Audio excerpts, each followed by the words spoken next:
Retour sur le plateau Equinox-Soir, deuxième partie consacrée au débrief du journal.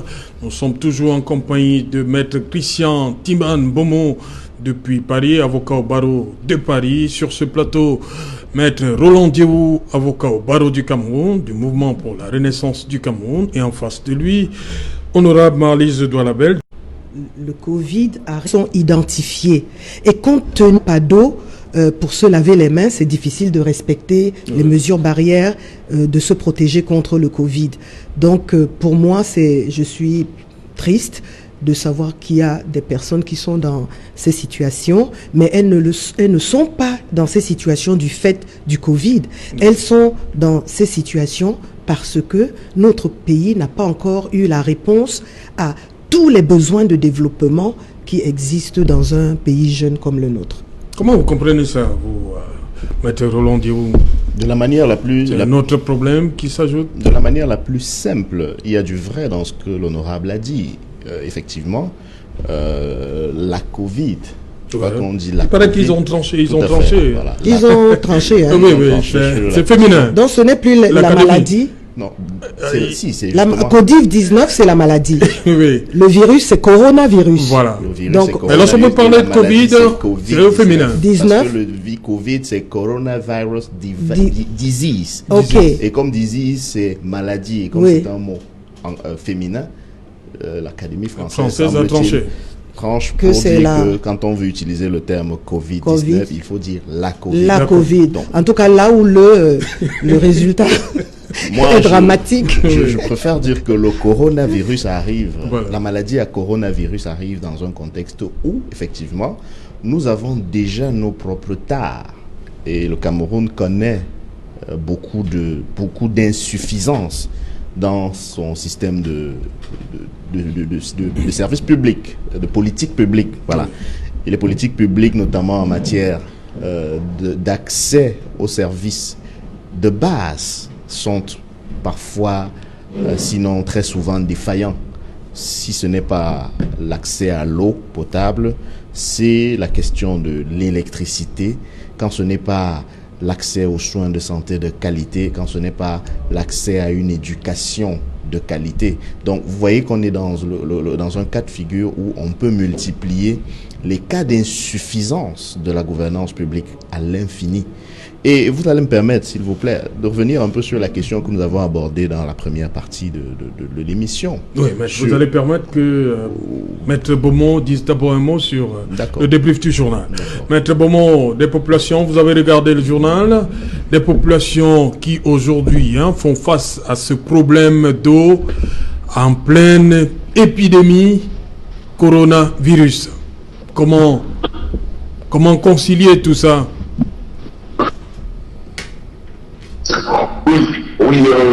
Oui, à ce moment-là, je suis une fois de plus, je suis encore déçu par notre députée, Madame Bell, qui justifie le fait que nous ne soyons pas un pays émergent. Pourtant, la question de l'eau, on n'a pas besoin d'être un pays émergent pour de développer sa population. Il y a des choses simples à faire. Vous vous imaginez qu'il y a des ministres au Cameroun, des fonctionnaires, des directeurs qui ont des voitures qui coûtent 150 millions, 120 millions, 80 millions de francs CFA. Est-ce que vous savez qu'avec 80 millions de francs, on peut faire de nombreux forages dans une petite ville camerounaise? Donc il y a un problème tout simplement avec la gestion de nos ressources. Le fonctionnement de l'État coûte excessivement cher. Il n'est pas normal que dans un pays comme le nôtre, alors qu'il y a des citoyens qui n'ont pas de l'eau à boire, est-ce qu'on se rend même compte de la gravité de ce traumatisme qu'on peut avoir dans un pays où il y a des hommes, il y a des citoyens qui n'ont pas de l'eau à boire? Normalement, le pays devrait s'arrêter. Alors, ce n'est pas une affaire des pays émergents ou je ne sais pas quoi. C'est une situation des droits de ces populations. Le gouvernement doit tout mettre en œuvre pour donner de l'eau aux populations. Mais ce qu'on voit là, mais moi j'ai été traumatisé. Et quel est même ce pays où on applaudit quand la lumière revient, je ne sais pas comment ça se passe là-bas, les gens applaudissent. Bon, c'est vrai, vous allez dire pourquoi je compare le Cameroun à un pays comme celui-ci. On est plus riche que la France. La France n'a aucune richesse naturelle. J'ai suivi tout à l'heure le docteur Foucault qui est en train de parler de la richesse africaine. Qu'est-ce qui ne va pas? Ce qui ne va pas, c'est tout simplement que nous avons des mauvais dirigeants qui font un mauvais casting. Il faut assumer cela. En ce moment, le Cameroun est mal dirigé et il faut que ceux qui le dirigent tirent les conséquences de leur incompétence. Il n'y a pas à justifier. Il y a des Camerounais qui peuvent bien construire ce pays. Il y a des Camerounais qui savent qu'on ne peut pas acheter une voiture de 80 millions, une voiture de 150, 120 millions, alors qu'il y a des citoyens qui n'ont pas d'eau. Moi, je préfère avoir ce ton, parce que j'ai comme l'impression qu'on essaie de relativiser ce qui est anormal dans notre vie. Comme tout à l'heure, quand on parlait du tribalisme par un haut fonctionnaire de l'État, et que Mme Bell pense que je suis en train de poser le problème de manière générale contre les familles miquées. Non, il ne s'agit pas de ça, madame. Ce n'est pas un problème contre les familles miquées. Si ça venait d'autres personnes d'une autre ethnie, j'allais avoir le même temps. C'est des problèmes très graves. On ne devrait pas les banaliser. Vous imaginez un homme comme M. Manga, un haut fonctionnaire de la République, qui est en train déjà de faire de la stigmatisation, de la discrimination sur la base ethnique. Est-ce qu'on peut s'imaginer si quelques personnages sont multipliés dans la République? On va avoir des situations où certains citoyens seront malmenés, seront torturés, seront écartés de la gestion de la cité, tout simplement parce qu'ils appartiennent à une ethnie qu'on n'aimerait pas voir, que nos émotions ne supporteraient pas. Nous ne devons pas relativiser ces choses. Le Cameroun est au bord d'une explosion du fait du tribalisme. Ok, on va revenir à Maître Christian Bomo-Timbane, temps pour la régie.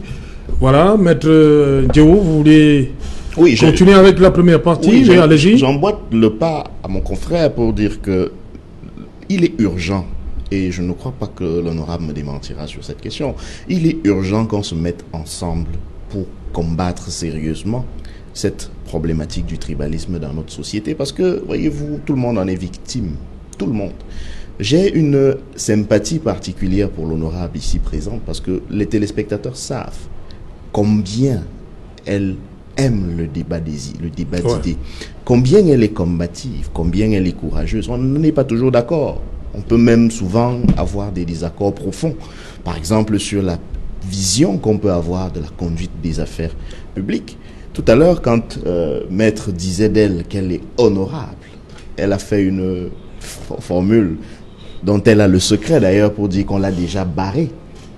Mais je rappelle ça simplement pour dire que nous sommes tous, Madame l'honorable, victimes du tribalisme, et vous ne me démentirez pas, parce que vous-même, à un moment donné, vous avez pu, d'après ce que je sais, être victime de cela, alors que vous avez donné tout ce que vous pouviez dans votre premier mandat, alors que vous avez donné tout ce que vous pouviez à cette communauté à laquelle vous avez adhéré jusqu'à vous fusionner à elle par les liens du mariage.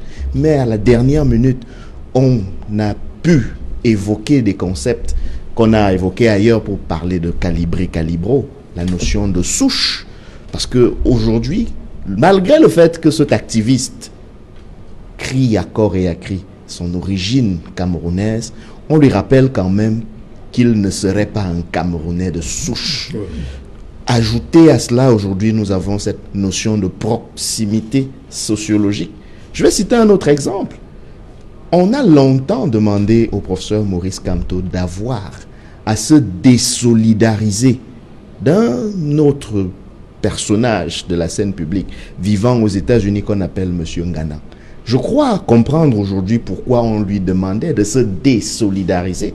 Parce qu'on considère que la proximité sociologique fait que s'il ne se désolidarise pas de quelqu'un qui lui est proche sociologiquement, il est forcément d'accord. Et c'est ça qui cause toutes les incompréhensions qu'on peut avoir dans ce pays. On n'a pas demandé à un autre homme politique camerounais de se désolidariser de M. Ngana. Pourtant, il est acté que ce monsieur n'avait jamais, à date, pris une carte de militant du MRC. Sauf qu'on demande aux militants du MRC, à son président, d'avoir à se désolidariser d'un tel ou d'un tel. Okay. Sinon, il sera traité de ou de. La même chose qu'on demande à M. Foucault. On demande à M. Foucault, à l'inverse, parce que quand on l'accuse de partialité à cause de sa proximité sociologique, on lui demande en fait de montrer patte blanche, de nous prouver qu'il n'est pas proche de son frère du village. Et c'est tout ça qui pollue le débat, qui pollue la scène publique, parce que justement les références sont forcément collées sur des étiquettes sociologiques. Et donc, je plaide à nouveau pour que nous comprenions qu'il faut véritablement que nous fassions une union sacrée autour de la lutte contre le tribalisme dans toutes ses formes. Je souligne dans toutes ses formes. Et là, je vais aller dans le même sens qu'Honorable pour dire qu'il faut effectivement dire à nos concitoyens que le tribalisme est certes, comme nous le voyons sous nos yeux, institutionnel à travers les actes que les fonctionnaires, les autorités investies du pouvoir de l'État posent, mais il n'est pas qu'institutionnel. Et l'un n'excuse pas l'autre, l'un n'explique pas l'autre. Et donc, s'il faut qu'on se mette ensemble, il faut qu'on ait l'honnêteté et l'humilité de reconnaître que toutes les formes de tribalisme doivent être combattues.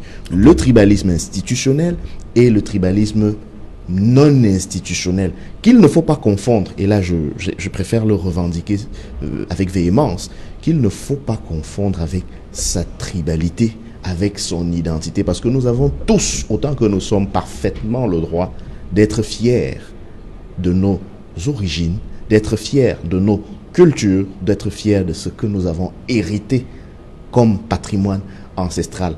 C'est d'ailleurs un plus qu'on devrait considérer comme tel et non pas comme un repli. C'est comme le point zéro dans un repère. On ne reste pas sur le point zéro. Il faut bien aller vers pour pouvoir décrire une cour. Quand on reste sur zéro précisément, on est dans le grégaire et on ne peut pas évoluer. Et c'est tout ça le sens de la grande œuvre de la Renaissance nationale que nous appelons les Camerounais à construire avec nous et toutes les hommes de bonne volonté, y compris l'honorable va réagir. Voilà, l'honorable va réagir. Oui. Je vais réagir parce que il se croit malin. Hein. Il se croit très malin parce que il me rappelle d'abord honorable. Oui, vraiment, vous êtes bien, mais on vous a barré. C'est vous qui avez dit qu'on vous a barré. On m'a barré. Est-ce que c'est faux, honorable? On m'a barré. Je ne suis plus honorable. Si, vous gardez le titre, mais je veux dire que des fois, je vis ça comme une petite usurpation. Mais cela ne veut pas dire que mon parti ne me reconnaît pas comme un acteur. Je ne l'ai pas dit, honorable.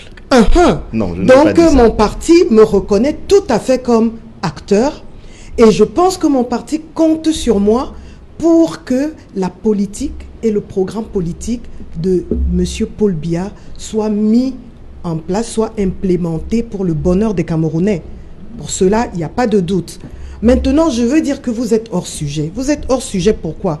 Parce que la souffrance que vous avez d'avoir raté le coach en refusant de participer aux consultations électorales passées fait que quand on parle de l'eau potable, vous déroulez tout le programme que vous devriez nous dérouler pendant les élections. Non, sur l'eau potable, vous avez répondu à ma place et c'était suffisant. Donc, et je pense que si, par rapport à l'indice de développement humain, le Cameroun est au-dessus de pas mal de pays africains, oui, monsieur, ça veut dire qu'il y a beaucoup de pays en voie de développement ou en voie d'émergence qui connaissent encore ces problèmes de développement de base. C'est important de le dire, parce que ne faites pas comme si monsieur Maître Timban, je ne sais pas combien de temps il est resté en France sans venir, mais il faut venir, hein. faut venir parce que quand vous venez de temps en temps, vous comprenez mieux ce qui se passe et vous repérez votre couloir à vous où vous pouvez aider le pays à avancer. La contestation que vous faites, elle a sa place puisque vous êtes de l'opposition. Mais cela ne vous empêche pas, en tant que personnalité, de vous impliquer dans le développement de votre pays. Vous pouvez très bien le faire. Alors, maintenant que je l'ai dit, je vais également dire à mon jeune ami, Maître Diéou, que, Maître Diéou, vous savez, on n'invente pas le Cameroun. Le Cameroun existe. Et quand on regarde la matrice des partis politiques, l'ensemble des partis politiques, la lecture qu'on en fait, c'est que ce que vous appelez tribalité ou ethnicité ou tribalisme ou tout ce qui renvoie à l'identité a une importance. Regardez bien les partis. Ils sont construits autour des ethnies ou autour des départements ou autour des régions. Donc, nous, j'allais dire, le management politique du RDPC n'invente rien. Il faut capter cela parce que c'est ça la réalité et maintenant mettre en place des leviers qui vont permettre à ce que cette tendance que nous avons tous à nous identifier à un lopin de terre ou à une culture donnée ou au fait que... Bon, moi j'adore la culture bamileke parce que je la trouve très structurée et c'est bien. D'autres pourraient prendre exemple. Pourquoi est-ce que quand comme on dit, on attrape un successeur, un chef, oui, pourquoi on le met dans la case sacrée avec 9 femmes? C'est ce qu'on m'a dit, hein, c'est 9. Toi, peut-être que tu ne sais même pas.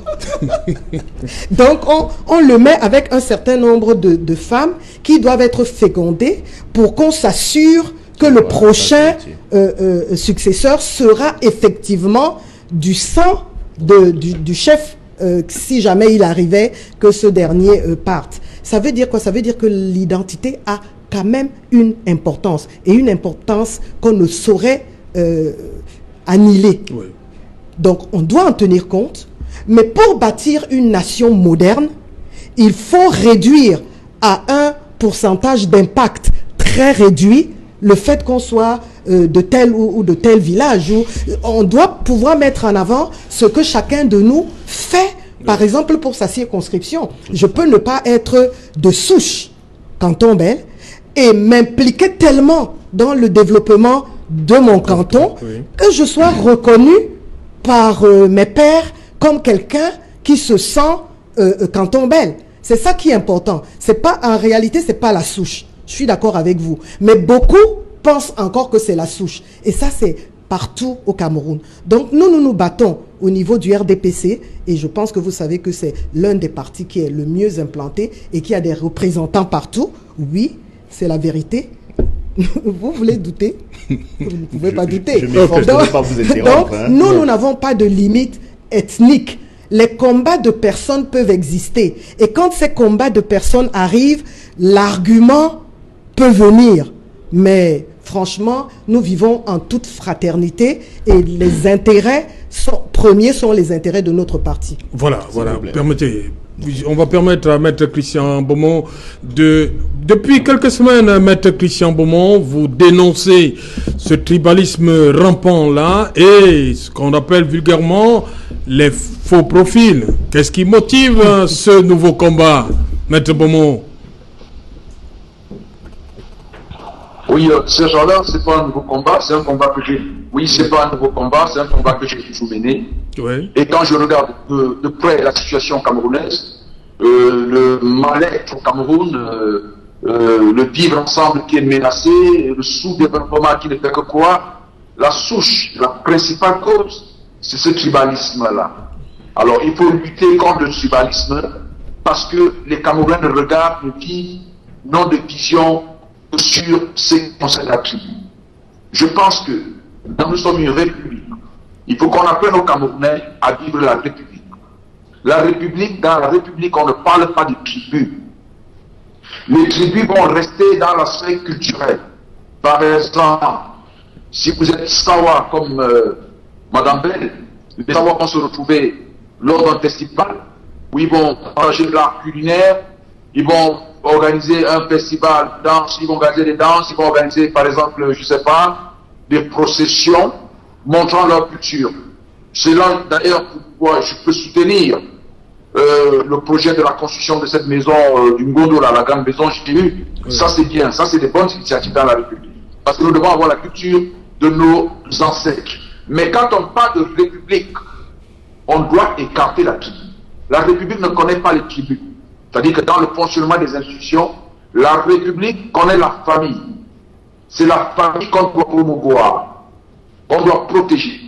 Parce que si on amène la tribu, parce que la tribu c'est quoi en réalité? La tribu, c'est une construction des hommes. C'est une construction des hommes.